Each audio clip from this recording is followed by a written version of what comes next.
Magandang araw mga kababayan. Narito ang pinakabagong weather update natin ngayong araw, Friday, August 29, 2025. Nakalabas na ng Philippine Area of Responsibility si Tropical Depression Jacinto pero patuloy nitong hinihila ang habagat na siyang nagdadala ng mga pag-ulan sa bansa. At bagong sama ng panahon, posibleng mabuo sa Timog Silangan. Alamin natin ang mga bagong detalye dito. Para naman lagi kang updated sa lagay ng panahon, i-click mo lang ang subscribe button. Ayon sa pag-asa, ngayong umaga ang tropical depression ay namataan sa layong 650 kilometers west ng Iba Zambales. Ito ang dating si Bagyong Jacinto. May maximum sustained winds na 55 kilometers per hour malapit sa gitna at may pagbugsong hangin na aabot ng 70 kilometers per hour. Kasalukuyan itong kumikilos pakanluran sa bilis na 15 kilometers per hour. Bukod dito, patuloy ring nakakaapekto ang southwest monsoon sa southern Luzon, Visayas at Mindanao. Para sa forecast weather conditions sa Ilocos Region, Cordillera Administrative Region, Central Luzon, Quirino at Nueva Vizcaya, asahan ang maulap na kalangitan na may scattered rains and thunderstorm, dulot ng trough ng Tropical Depression Jacinto. Posibleng magdulot ito ng flash floods at landslide dahil sa katamtaman hanggang malalakas na pag-ulan. Sa Visayas, Zamboanga Peninsula, Dinagat Island,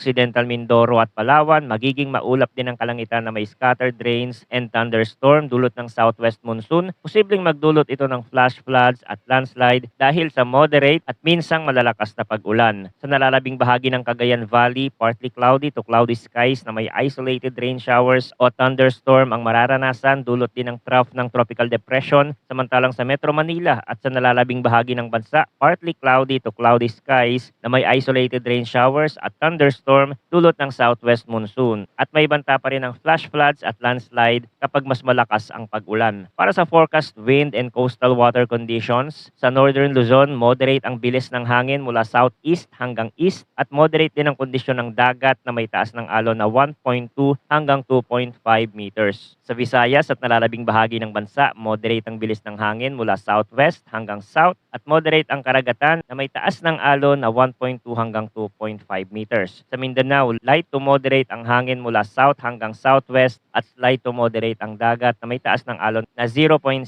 hanggang 1.5 meters. Narito naman ang nilabas na weather advisory para sa southwest monsoon. Ngayong araw, inaasahang mararanasan ng 50 hanggang 100 millimeters na pag-ulan sa Occidental Mindoro at Palawan. Bukas naman, 50 hanggang 100 millimeters na pag-ulan din ang maaaring maranasan sa Palawan. Ang forecast rainfall na ito ay maaaring mas mataas pa sa mga bulubunduking lugar at elevated areas at maaaring lumala pa ang epekto dahil sa mga naunang pag-ulan. Update naman kay Tropical Depression Jacinto na nasa labas na ng Philippine Area of Responsibility. Patuloy itong kikilos pahilagang kanluran patungo sa Vietnam area at inaasahan na ito ay lalakas pa at maging isang tropical storm bago ito maglandfall sa kalupaan. Ibig sabihin, hindi ito magdudulot ng direktang pinsala sa ating bansa. Ngunit, patuloy nitong hinihila ang southwest monsoon na siyang magdadala pa rin ng mga pag-ulan sa malaking bahagi ng Pilipinas. Bukod dito, ayon sa mga international weather model tulad ng GFS, posibleng may mabuo ulit na panibagong sama ng panahon sa may timog silangan ng bansa sa mga susunod na araw.